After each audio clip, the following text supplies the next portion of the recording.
नमस्कार। आधुनिक भारत के इतिहास के इस लेक्चर में आपका स्वागत है। अभी तक इससे पहले हमने देखा कि किस तरीके से अंग्रेजों ने भारत का शोषण किया और यहाँ पे बहुत सारे राज्यों में, बहुत सारे क्षेत्रों में, बहुत सारे प्रांतों में कब्जा कर लिया और इसके बाद जो वहाँ पे लोग हुआ करते थे उनका शोषण किया बुरी तरीके से। यहाँ का वस्त्र उद्योग का उन्होंने पूरी तरह पतन कर दिया और लगातार भारतीयों को लूटने का उन्होंने एक क्रम अपनाया, जिसमें उन्होंने ब्रिटेन से आए हुए कपड़ों को भारत में उलट दिया। इसके अलावा हर तरीके से भारतीयों का शोषण किया। यहाँ पे उन्होंने कुछ कार्य भी करने चाहे, जैसे अच्छे कार्य जिसमें हम देखते हैं रेलगाड़ी की शुरुआत और भी बहुत कुछ, लेकिन इसका भी उनका एक निहितार्थ हुआ करता था।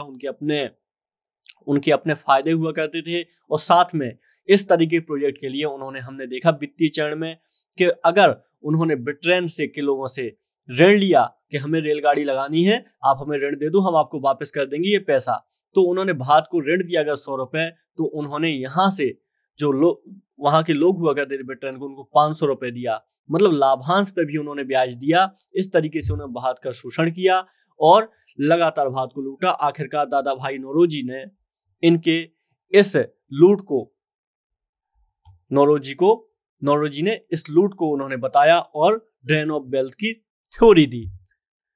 ठीक है, चलिए, तो आज हमारी बात करने का क्रम है कि जब ये शोषण हुआ तो इस क्रम में कुछ लोगों के द्वारा प्रतिक्रिया तो मिलनी ही थी, क्योंकि कितना कोई शोषण सहेगा, प्रतिक्रिया देगा ही देगा। तो अतः भारतीयों ने इसके विरुद्ध में प्रतिक्रिया भी दी। जब उन्होंने नए क्षेत्रों को विजित करते गए तो ऐसे में उनको प्रतिरोध का सामना तो करना ही था, तो प्रतिरोध का भी सामना किया। तो आइए इसी को हम देखते हैं कि किस तरीके से प्रतिरोध हुआ, इसमें कौन कौन से विद्रोह हुए।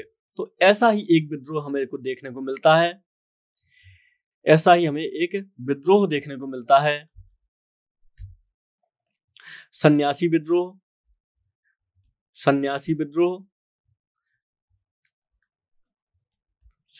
विद्रोह। ये कब हुआ था?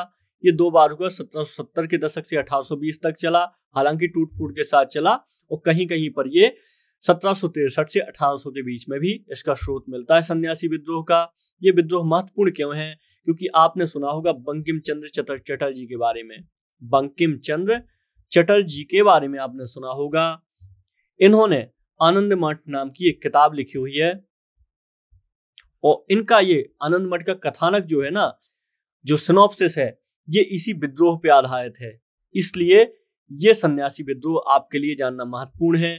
और इस विद्रोह का कारण क्या था? अत्यधिक शोषण, अकालों की निरंतरता, अंग्रेजों की लूट खसोट और आर्थिक मंदी, राजनीतिक अशांति, इसके सभी कारण हुआ करते थे। और इसके अलावा अंग्रेजों ने क्या किया था?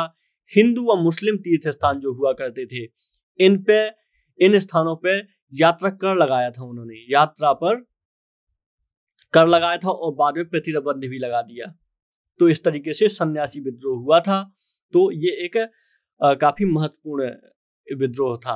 इसमें ढाका, रंगपुर, ये सब क्षेत्र इस विद्रोह के अंतर्गत थे। तो याद रखिएगा। चलिए, एक हम दूसरे विद्रोह की बात करते हैं। तो एक ऐसा ही विद्रोह फकीर विद्रोह था जो बंगाल में हुआ। इसके अलावा अहोम विद्रोह एक इंपॉर्टेंट विद्रोह है जो असम में हुआ था।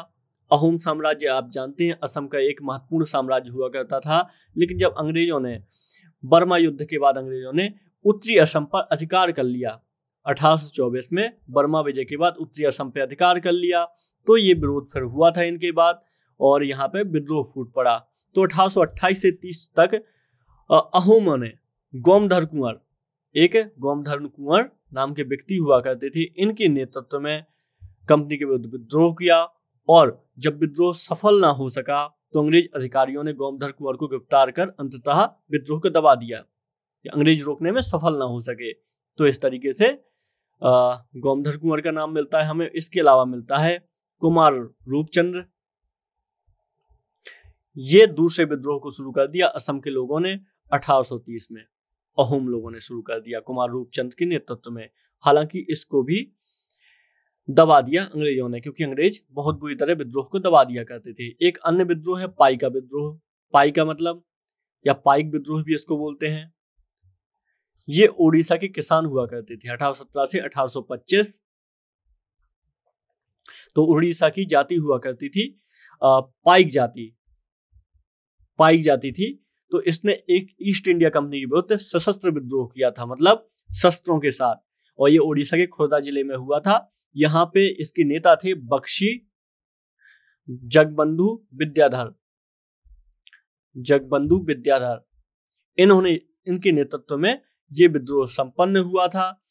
पाइक जाति परंपरागत रूप से खुर्दा के राजा द्वारा ये सैन्य गतिविधियों के लिए जुड़ी होती थी और इसी सेना से संबंधित गतिविधियां करती थी और मुक्त भूमि का इनको आवंटन किया जाता था।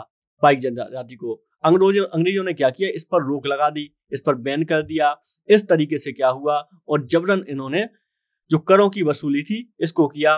तो अतः पाइक विद्रोह हुआ और पाइक जनजाति ने यहाँ पे खूब विद्रोह किया यहाँ पे। ठीक है, इसके बारे में याद रखिएगा। सरकार ने 2017-18 के बजट में इसको मनाने का भी निश्चय किया था। सरकार ने लगातार इसके लिए बहुत सारी ये हमेशा न्यूज में रहता है आपका पाइक का विद्रोह, पाइक जनजाति। ठीक है, याद रखिएगा। हालांकि किसान और खेती और सैन्य गतिविधि दोनों से संबंधित थे। चलिए आगे बात करते हैं। एक दूसरा विद्रोह है यहाँ पे फराजी विद्रोह। फराजी विद्रोह क्या हुआ करता था? फराजी विद्रोह ये आपका हुआ 1838 में हुआ है फराजी विद्रोह। इसी तरीके से एक कूका आंदोलन इंपॉर्टेंट है। कूका आंदोलन कहाँ पे हुआ है? इसके लिए सरकार ने एक सिक्का भी जारी किया था 1840 से 72 के बीच में। तो ये कहाँ पे हुआ आंदोलन? ये सिख धर्म में जो प्रचलित बुराइयां थी इनको दूर करने के लिए ये आंदोलन शुरू हुआ था। इसमें एक महत्वपूर्ण जो इसके लिए संत थे ये थे राम सिंह कूका के नेतृत्व में ये विद्रोह शुरू हुआ था। बाद में अंग्रेजों का रूप ले लिया इसने। हालांकि पहले सिख धर्म संबंधी बुराइयां दूर करनी थी, लेकिन बाद में इस विद्रोह ने अंग्रेजों के विरुद्ध नाम ले लिया। और आप देखेंगे कि राम सिंह कूका ने ही नामधारी आंदोलन की भी शुरुआत की थी। तो ये याद रखिएगा, ये काफी महत्वपूर्ण है। इसके अलावा एक विद्रोह है यहाँ पे चेन्नम्मा विद्रोह। रानी चेन्नम्मा का आपने नाम सुना होगा। चेन्नम्मा बहुत ही महत्वपूर्ण है ये चेन्नम्मा विद्रोह। इसमें क्या था, कित्तूर कर्नाटक में ये विद्रोह हुआ था। कित्तूर कर्नाटक में 1824 से 29 के मध्य 24 से 29 के मध्य ये विद्रोह हुआ था। इसमें क्या था, स्थानीय शासक जो राजा थे इनकी मृत्यु होने के बाद, और जो रानी थी उसने उत्तराधिकारी को मान्यता देने के लिए कहा कि हमारा उत्तराधिकारी अब राजा होगा, लेकिन अंग्रेजों ने मान्यता नहीं दी। अतः अंग्रेजों ने रानी चेन्नम्मा ने तलवार उठा ली और अंग्रेजों को खदेड़ दिया। बाकी बाद में अंग्रेजों ने इस विद्रोह को दबा दिया बहुत ही निर्ममता के साथ। और रानी चेन्नम्मा ने 1829 में एक बार फिर से विद्रोह कर अपने स्वतंत्र को घोषित कर दिया, लेकिन अंग्रेजों द्वारा इस विद्रोह को फिर से दबा दिया और चेन्नम्मा को कैद कर लिया गया। तो ये विद्रोह महत्वपूर्ण है। ठीक है, याद रखिएगा। इसके अलावा बहुत सारे और भी विद्रोह हुए हैं जिसमें कुछ जनजाति के थे, कुछ विद्रोह किसानों के हुआ करते थे। और एक ऐसा ही विद्रोह है, आइए बात करते हैं कि ऐसा ही विद्रोह कोल विद्रोह।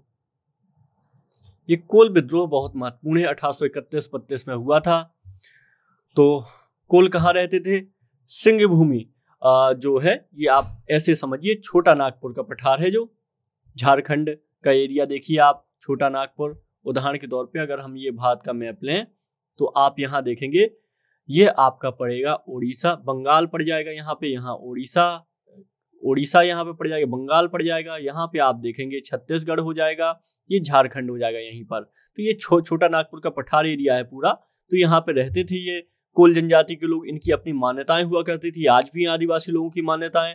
लेकिन ईस्ट इंडिया कंपनी के द्वारा इन पे यहाँ पे कुछ रूल्स, कायदे कानून बना दिए गए। अब ये जंगल कानून भी ईस्ट इंडिया कंपनी के द्वारा लाए गए कि जंगल में कौन रह सकता है, कौन नहीं रह सकता। ऐसे में क्या हुआ, जनजातियों के द्वारा विरोध करना जरूरी था। ये विरोध सिर्फ जंगल कानून के विरोध यहीं पर नहीं हुए, पूरे देश में हुए। एग्जाम्पल के तौर पे बैतूल में, घोड़ा डोंगरी में गंजन सिंह कोरकू ने एक विद्रोह किया था, गंजन सिंह ने। तो इस विद्रोह में इनकी जान चली गई थी क्योंकि जंगल में कानून था कि आप कुछ भी बिना परमिशन के नहीं ले सकते हैं, आपको जंगल से बाहर निकलना होगा, तो इन्होंने मना कर दिया। तो ऐसे मध्य प्रदेश के बैतूल में भी विद्रोह हुए हैं जंगल कानूनों के लेके, हमेशा विद्रोह हुए। आदिवासियों ने अपनी परंपराओं से कभी समझौता नहीं किया। तो आखिरकार यहाँ पे छोटा नागपुर में अंग्रेज कब्जा कर लेते हैं। और इस जो ये विद्रोह था, इसका नेता था बुद्धो भगत। बुद्धो भगत इसके नेता हुआ करते थे। और आखिरकार इन्होंने कहा कि हम दीकुओं मतलब बाहरी लोगों को जमीन नहीं देंगे, ना बाहरी लोग यहाँ पे आ पाएंगे। और आखिरकार एक विद्रोह हुआ जो बुद्धो भगत ने बहुत अच्छे तरीके से इनका भीषण संघर्ष किया 1831 में, और आखिरकार इनका दमन कर दिया गया। और इस विद्रोह को 1848 तक पूरी तरह कुचल दिया गया, कोल विद्रोह को। तो कोल विद्रोह महत्वपूर्ण है, ये आदिवासी समुदाय से आया करते थे, याद रखिएगा। चलिए, एक अन्य विद्रोह है यहाँ पे मोपिला विद्रोह। मोपला ये विद्रोह काफी चर्चा में रहता है, क्योंकि हाल ही में कुछ लोगों को जो मोपला विद्रोही हुआ करते थे, इनको शहीद की श्रेणी से बाहर कर दिया गया है। शहीद की श्रेणी में माना गया था, लेकिन इनको इस शहीद की श्रेणी से बाहर कर दिया गया है, क्योंकि इसके बारे में आया है कि ये मोपला विद्रोह सिर्फ यूं ही नहीं था, बाकी इसके पीछे कुछ सांप्रदायिक कारण भी शामिल थे। तो ये महत्वपूर्ण है, ठीक है। तो ये विद्रोह कुल मिला के मालाबार कोस्ट के पास हुआ था, मालाबार तट पे। मालाबार तट ये 2 बार हुआ है, ये 1836 जंगन आप देख रहे हैं। इसके अलावा जब गांधी जी ने असहयोग आंदोलन शुरू करने वाले थे, खिलाफत आंदोलन के समय यहाँ पे एक बार फिर से विद्रोह हुआ था।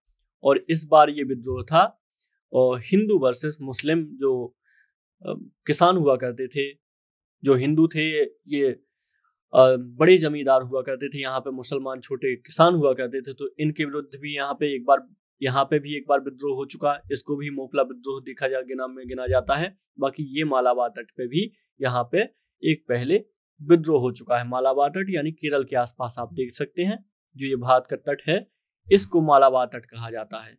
ये इसके ऊपर कोंकण तट हो जाएगा, ठीक है, ये आप याद रखिएगा। चलते हैं आगे, बात करते हैं एक और विद्रोह पे, संथाल विद्रोह।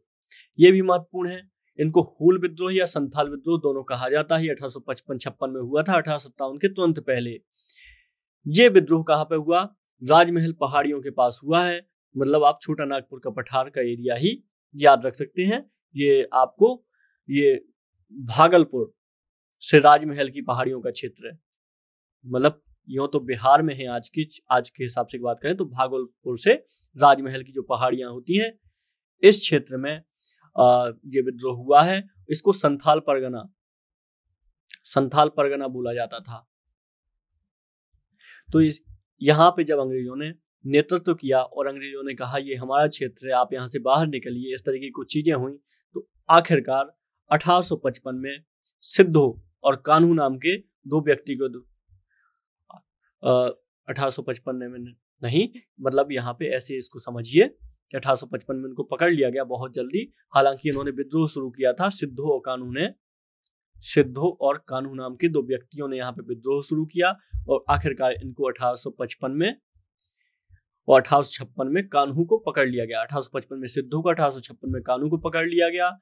और इस तरीके से बड़ी एक सैन्य कार्रवाई की गई और इस विद्रोह को दबा दिया गया। हालांकि सरकार को बहुत कुछ समझ में आया कि क्यों ये आदिवासी विद्रोह हो रहे हैं, और आखिरकार उन्होंने संथाल परगना को बनाने की स्वीकृति दे दी, और संथाल परगना बाद में अस्तित्व में आ गया।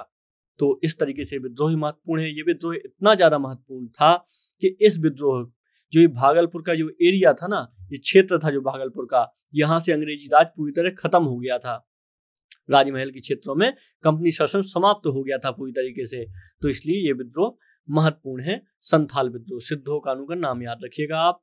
चलिए आगे बात करते हैं मुंडा विद्रोह। ये भी बहुत महत्वपूर्ण है। 1899 से 90 क्यों महत्वपूर्ण है? क्योंकि यहाँ पे आप देख रहे हैं बिरसा मुंडा के बारे में। तो किस तरीके से बिरसा मुंडा को लेके सरकार ने mygov.in ने एक पूरा उत्सव मनाया हुआ है। क्योंकि जानते हैं आप 15 नवंबर को जनजातीय गौरव दिवस होता है। जनजातीय गौरव दिवस होता है। ये हाल फिलहाल में सरकार के द्वारा लिया हुआ एक कदम है जनजातियों के योगदान में। इस दिन क्या होता है, जो बिरसा मुंडा जी होते हैं, इनकी जन्मतिथि, इनका जन्म हुआ था, बिरसा मुंडा जी का जन्म हुआ था, तो इनकी याद में हर साल जनजातीय गौरव दिवस मनाया जाता है 15 नवंबर को। इसको याद रखिएगा। तो बिरसा मुंडा जनजाति कहाँ रहती थी, ये भी छोटा नागपुर रीजन में इनका रहा करती थी ये जनजाति। छोटा नागपुर में ये जनजाति रहा करती थी। तो इसमें क्या हुआ, तो मुंडाओं की जो पारंपरिक भूमि व्यवस्था हुआ था करती थी, खूंट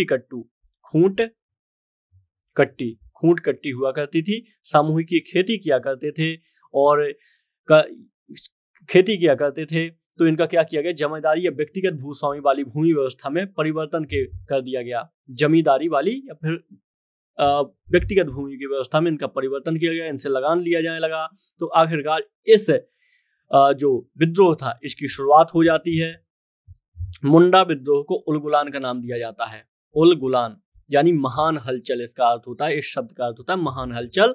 तो इसके नाम से जाना लगता है। जो बिरसा मुंडा है ये अपने आप को विष्णु का अवतार घोषित कर देते हैं और इस तरीके से बहुत सारे लोग इनके साथ आ जाते हैं। इस विद्रोह में महिलाओं की भी बहुत इंपॉर्टेंट भूमिका होती है, इसलिए विद्रोह अद्वितीय होता है दूसरे विद्रोहों से। आगे चल के फरवरी 1900 में बिरसा मुंडा को सिंहभूमि से गिरफ्तार कर लिया जाता है और रांची जेल में इनको डाल दिया जाता है और जून 1900 में जेल में ही इनकी मृत्यु हो जाती है। तो आंदोलन का परिणाम क्या निकला, इसका परिणाम ये निकलता है कि खूंट कट्टी अधिकारों को मान्यता मिल जाती है, जो सामूहिक खेती की व्यवस्था थी उसको मान्यता मिल जाती है और जबरन बेगारी पर प्रतिबंध लगा दिया जाता है यहाँ पे सरकार के द्वारा। तो एक ये बहुत महत्वपूर्ण चीज होती है इस आंदोलन के कारण, क्योंकि ये आंदोलन हम देखेंगे ना आप कभी इसके बारे में विस्तार से अगर हम पढ़ेंगे तो बहुत ही बड़ा आंदोलन था, बहुत ही महत्वपूर्ण आंदोलन था। मतलब यहाँ पे जनजातियों की एक बहुत बड़ी श्रद्धा हो गई थी बिरसा मुंडा के प्रति, क्योंकि ये पश्चिम विचारों से भी चर्चा में आ चुके थे। ये इन्होंने खुद ही इस अध्ययन भी किया था इन्होंने, और जो ईसाई विचार थे, अन्य विचार थे, इनसे भी इन्होंने बहुत प्रभावित हुए थे। तो ये बाकायदा प्रबुद्ध पर्सन हुआ करते थे, प्रबुद्ध व्यक्ति थे बिरसा मुंडा। तो इस तरीके से आप देखेंगे ये बहुत ही महत्वपूर्ण और महान आंदोलन था एक तरीके से, और इसके लिए सरकार ने 15 नवंबर को जनजातीय गौरव दिवस भी घोषित किया हुआ है बिरसा मुंडा के जन्म दिवस की याद में। तो आप याद रखिएगा। चलिए, कुछ इस तरीके से हमने बहुत ही महत्वपूर्ण विद्रोह देख लिए और आइए अब बात कर लेते हैं 1857 की स्वतंत्रता संग्राम की। बहुत ही ज्यादा महत्वपूर्ण है, रिवॉल्ट ऑफ 1857 विद्रोह, या फिर इसको कहें तो हम भारत का प्रथम स्वतंत्रता संग्राम, जिसको सावरकर जी ने भी कहा है। तो आइए इस पर बात करते हैं। 1757 में प्लासी युद्ध के बाद अंग्रेजों ने भारत में अपने उपनिवेश की शुरुआत की। ब्रिटिश उपनिवेश का प्रारंभिक उद्देश्य अधिकतम आर्थिक व व्यापारिक लाभ कमाना हुआ करता था। तो इस क्रम में आगे बढ़ते गए। औद्योगिकरण की प्रक्रिया हो गई, औद्योगिकरण हो गया पूरी तरीके से। वाणिज्यीकरण पर जोर दिया गया अंग्रेजों के द्वारा, और इस तरीके से आप देखेंगे लगातार एक असंतोष की लहर फैलती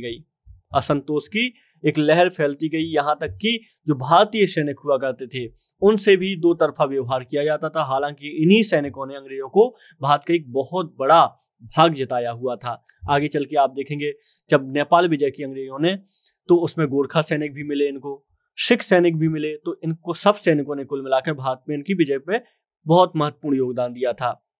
लेकिन अब क्या हुआ, अंग्रेजों की दो तरफा नीति हुआ करती थी भारतीयों के साथ भेदभाव करने की। तो इस तरीके से अगर इसके 1857 की हम कारणों पर गिने कि 1857 का विद्रोह आखिर हुआ क्यों, तो राजनीतिक कारण इसमें सबसे बड़ा होता है व्यपगत सिद्धांत। उदाहरण के तौर पे इन्होंने बहुत सारे राज्यों को जबरदस्ती हासिल कर लिया था, जिसमें हड़प नीति, लॉर्ड डलहौजी की हड़प नीति को आप देखेंगे, डॉक्ट्राइन ऑफ लेफ्ट इसको बोला जाता है, कि जिन राजाओं के पास एक वैध संतान नहीं होती थी, वैध उत्तराधिकारी नहीं हुआ करता था, तो आखिरकार इनको क्या क्या कर लेते थे, ये ब्रिटिश साम्राज्य का भाग मान लिया जाता था। इसमें आप देखेंगे इन्होंने सतारा को जीता, ये क्रम पूछा जा चुका है एग्जाम में। 1848 में इसने सतारा को जीता, हड़प लिया, जैतपुर को जीता फिर इसने, संबलपुर को भी जीता इसने 1849 में, संबलपुर को। इसके बाद इसने बघाट को जीत लिया। कुल मिलाकर इतने सारे राज्यों में बघाट 1850 में जीत लिया इसने। इसके बाद इसने उदयपुर जीता, उदयपुर 1852 में। झांसी जीता 1853 में, 1853 में। नागपुर जीता इसने, नागपुर को हड़प लिया 1854 में। और फिर करौली को 1855 में और अवध को 1856 में पूरा कब्जा कर लिया। हालांकि अवध जो हड़पा था इन्होंने कुशासन के आरोप में हड़पा था, लेकिन ऐसा यहाँ की जनता नहीं मानती थी। तो कुल मिलाकर इन सभी राज्यों को हड़प लिया डलहौजी ने। तो इन राज्यों की जनता में बहुत ज्यादा रोष फैल गया। हालांकि यहाँ के शासकों ने भी प्रतिरोध किया, लेकिन वो सफल नहीं हो पाए। उदाहरण के तौर पे हम झांसी में ही देखें, झांसी की रानी लक्ष्मीबाई, आज भी इनके नाम पे बहुत सारे काव्य लिखे जाते हैं। सुभद्रा कुमारी चौहान की आपने कविताएं सुनी होगी, खूब लड़ी मर्दानी, वो तो झांसी वाली रानी थी।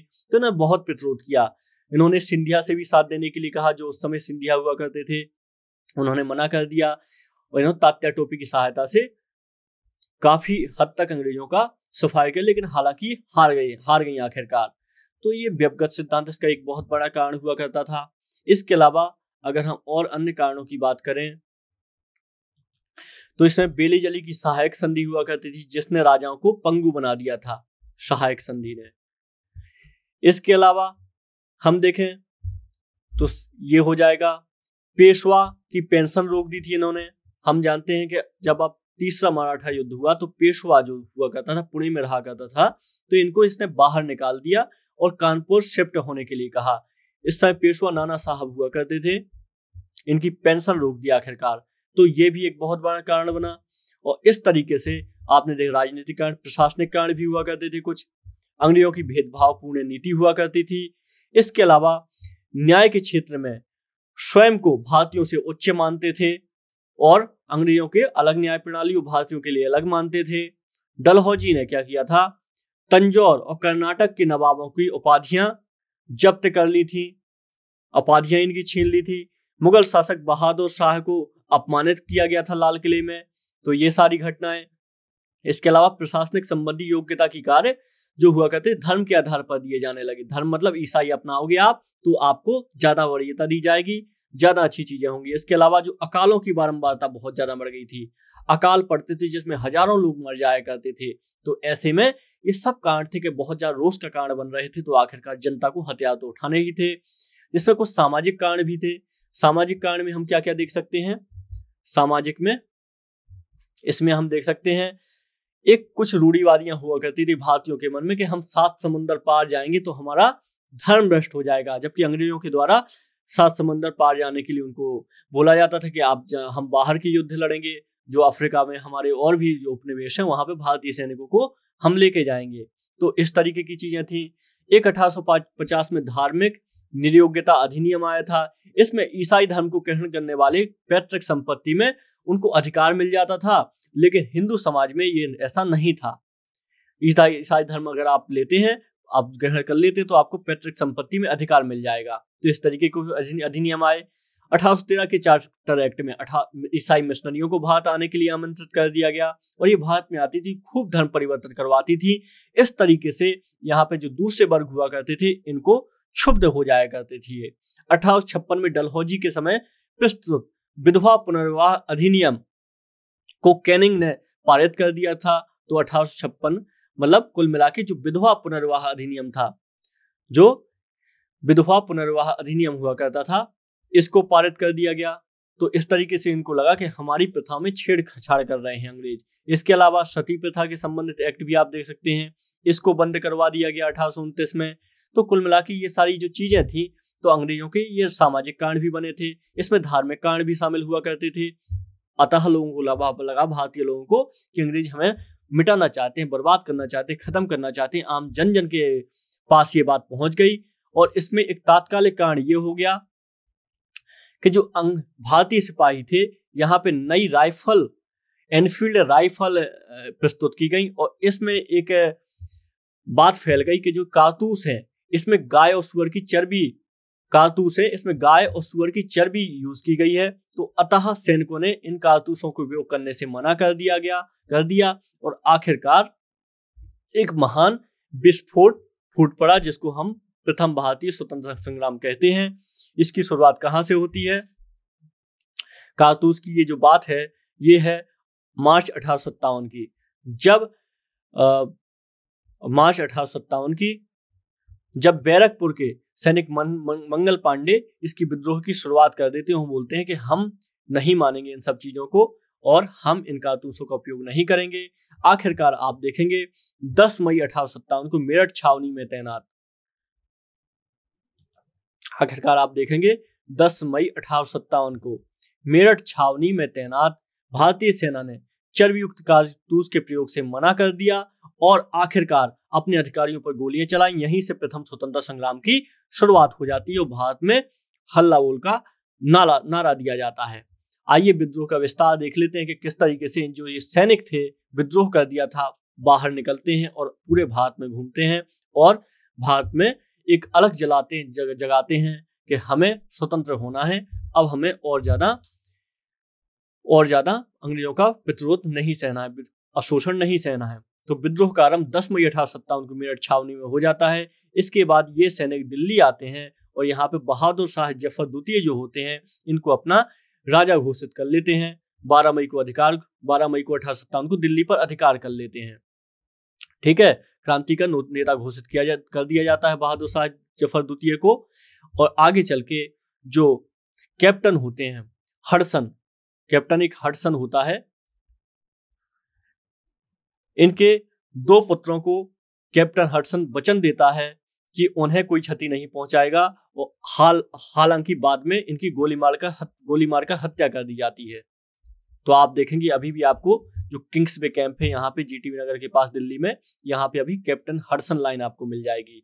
तो ये घटना दिल्ली की है। आखिरकार इनको गोली मार दी जाती है। जो इनके जो नवाब शहंशाह था, बादशाह था, इसके बच्चों को गोली मार के खत्म कर दिया जाता है। और बाद में जब ये विद्रोह खत्म हो जाता है तो बहादुर शाह जफर द्वितीय को भी रंगून भेज दिया जाता है। इसके बाद में ये विद्रोह आपका लगातार फैलता रहता है और ये फैलता है, लखनऊ में भी फैलता है।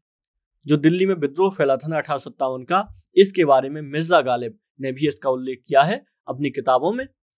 तो लखनऊ में भी ये विद्रोह फैलता है। यहाँ पे एक बेगम हुआ करती थी, हजरत महल। ये नवाब वाजिद अली शाह जो थे, जिनको अपदस्थ कर दिया था कुशासन के आधार पे, तो इनकी बेगम हुआ करती थी हजरत महल जी। इनको महक परी के नाम से जाना जाता है। तो जून 1857 की घटना है। इन्होंने अपने अल्पायु पुत्र को राजा यहाँ पे घोषित कर दी थी, नवाब घोषित कर दी थी और यहाँ पे विद्रोह का ठीकरा उठा लेती हैं, विद्रोह को नेतृत्व प्रदान कर लेती हैं। हालांकि बाद में अंग्रेज इसको भी जीत लेते हैं और तात्या टोपे के नेतृत्व में चिन्हट के पास अंग्रेजी सेना को, हालांकि ये पहले अंग्रेजों पे भारी पड़ते हैं और चिन्हट के पास अंग्रेजी सेना को हरा भी देते हैं, और जिसमें हैवलॉक मारा जाता है और कर्नल नील भी इसे मारा जाता है। लेकिन कुल मिला के बाद में इस नेतृत्व अंग्रेजों के आक्रमण में पूरी तरीके से लखनऊ हार जाता है और अंत में ये हजरत महल नेपाल भाग जाती हैं। ठीक है, इसके बाद में ये जो विद्रोह है कानपुर में भी आता है 5 जून 1857 को। आप देख रहे हैं 10 मई को शुरू हुआ था और किस तरीके से 12 मई को ये दिल्ली पहुंच गए, बाद में लखनऊ पहुंचे, फिर कानपुर आ गए और कानपुर में यहाँ पे नाना साहब जो धौंधू पंथ भी जिनको कहा जाता है, पेशवा बाजीराव द्वितीय के दत्तक पुत्र हुआ करते थे।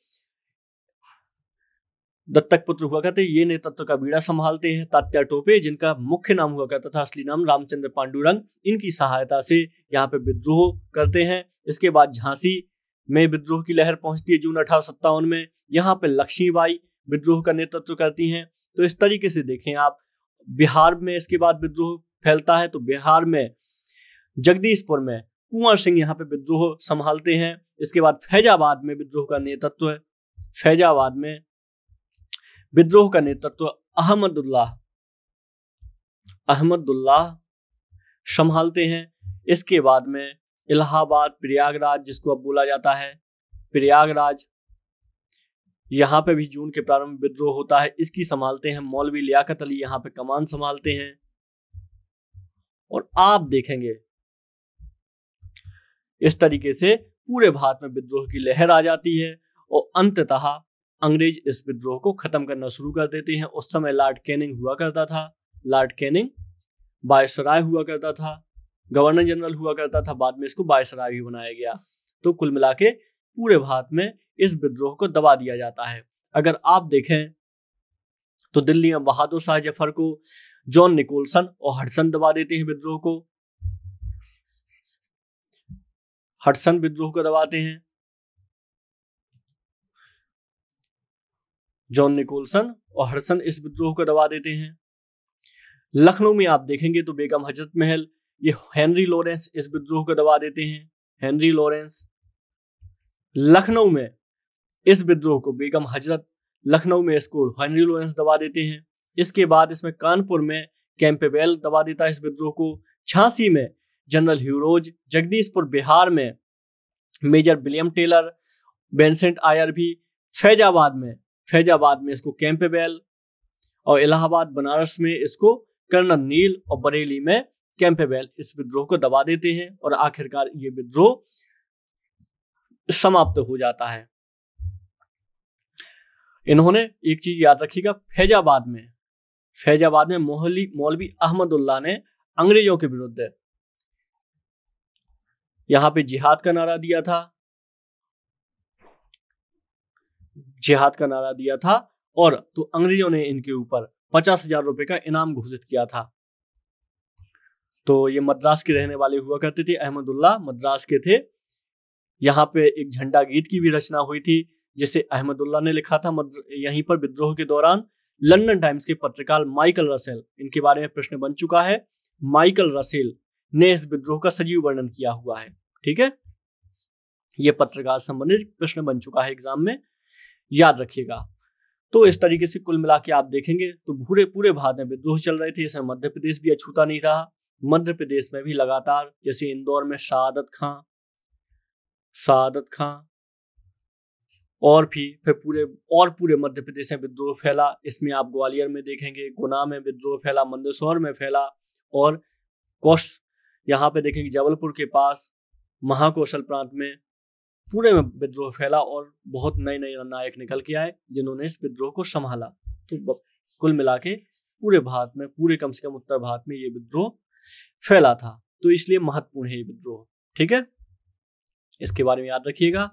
बाकी एक चीज और आपके लिए महत्वपूर्ण है कि असफलता क्यों हो गई, ये विद्रोह खत्म क्यों हो गया, असफल क्यों हो गया। क्योंकि इस विद्रोह के बारे में माना जाता है कोई एक नेतृत्वकर्ता नहीं मिला इनको, बहुत अच्छा नेतृत्वकर्ता।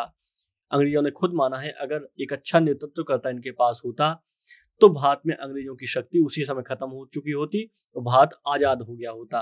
इसमें जॉन लॉरेंस ने ये बात कही है। जॉन लॉरेंस ने, अगर एक भी योग्य नेता होता ना तो हम सदा के लिए हार गए होते, ऐसा लॉरेंस ने कहा है। इसका महत्व क्या है? क्योंकि इसमें अंग्रेजों को दिखा दिया कि भारतीय भी लड़ सकते हैं अपने हक के लिए और भारत तलवार भी उठा सकते हैं। इसलिए आपको सावधान होकर काम करना चाहिए, भारतीयों का शोषण करना चाहिए, भारतीयों के लिए सोच समझकर भारतीयों के साथ व्यवहार करना चाहिए। तो इसके बाद अंग्रेजों ने भारतीयों की जो प्रथाएं थी इन पे सीधे छेड़छाड़ बंद कर दी। और आप देखेंगे कि अंग्रेजों ने आगे चल के भारतीयों के साथ इस तरीके से जो उनकी हड़प नीति हुआ करती थी ये भी बंद हो गई, क्योंकि महारानी ने घोषित कर दिया कि भारत के जितने भी क्षेत्र हड़प हो चुके हैं, अब अंग्रेज इस नीति को नहीं अपनाएंगे। क्योंकि आप देखेंगे 1857 के बाद 1858 में सीधे भारत में क्राउन का शासन स्थापित हो जाता है और ईस्ट इंडिया कंपनी का शासन समाप्त हो जाता है, क्राउन का शासन आ जाता है भारत में। और जो ये कैनिंग थे, लॉर्ड कैनिंग, जिनको गवर्नर जनरल बोला जाता है, आखिरकार इनको महारानी का सीधा प्रतिनिधि मान लिया जाता है और इनको वायसराय की उपाधि दी जाती है। तो यहाँ से वायसराय शुरू होते हैं भारत देश में। तो ये सब चीजें आपको याद रखना चाहिए।